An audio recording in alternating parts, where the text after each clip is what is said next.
I'll wake up at 5:30. I get ready. When I'm walking out the door, I make sure I wake up my siblings. The shuttle comes and picks me up around 6:10, and then I arrive at school around 7:05.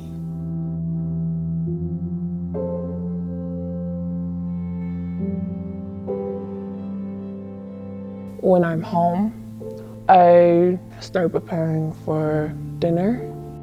I basically just make sure that my siblings are like right on track, and when my mom's come home, she don't gotta worry about anything. I probably only get around like 5 to a half hour of sleep.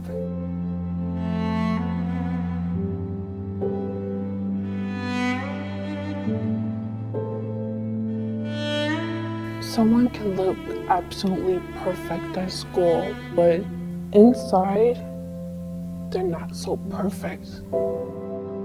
At one point, I will break down, and sometimes I don't know that I'm breaking down until someone tells me like, "Oh, why are you crying?" But in reality, we don't have the emotional system to boost our own self up. We have seen a substantial increase in the number of students experiencing homelessness in the Grand Rapids area and within Kent County.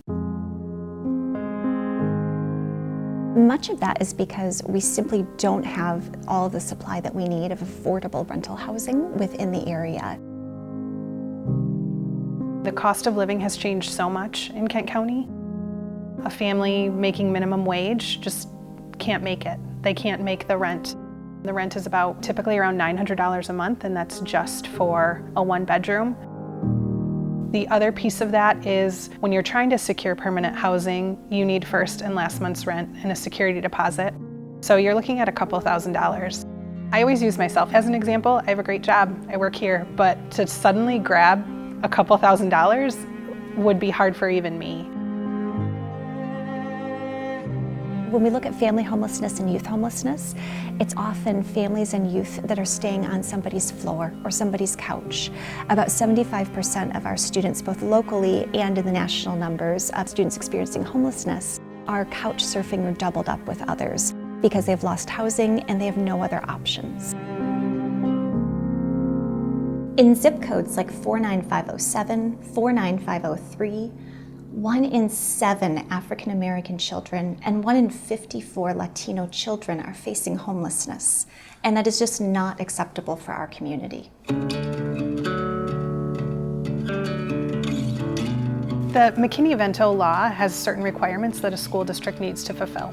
So we need to make sure we're helping the students get to school. We offer different means of transportation. So that could be the rapid. Sometimes it's gas cards, so a parent can do it. One thing that is really exciting right now is we have a member on staff who actually dealt with these issues when he was in high school. So he was couch surfing as a teen and now has, through a variety of things, found himself in the position where he works for Kentwood Public Schools and he helps transport our students. Right now, I currently work for Kentwood Public Schools. With starting this position, some of the students hadn't been to school in a few months, and now they're going to school every day because they have consistent transportation. When I was struggling with where I was going to be and what I was going to eat and how I was going to get to school and how I was going to get back, the most consistent thing in my life were my teachers. Having a staff member that you see on a daily basis. They ask you about how you're doing. They ask you about how you're feeling. Those things are so impactful. You go to school and you just be like, this is a safe haven. I love to let people in my walls because it's very helpful when you have people around you that just like supports you, know what you go through and wants to help you.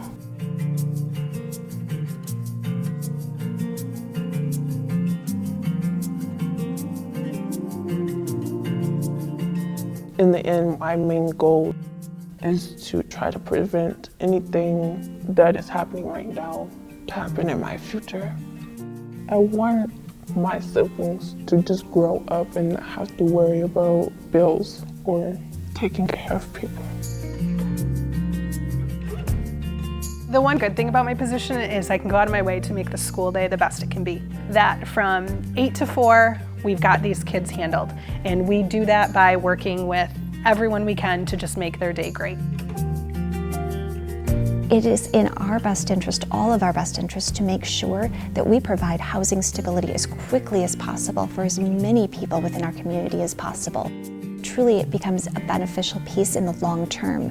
We're looking at better students, we're looking at better employees, we're looking at better development within our community and long-term care.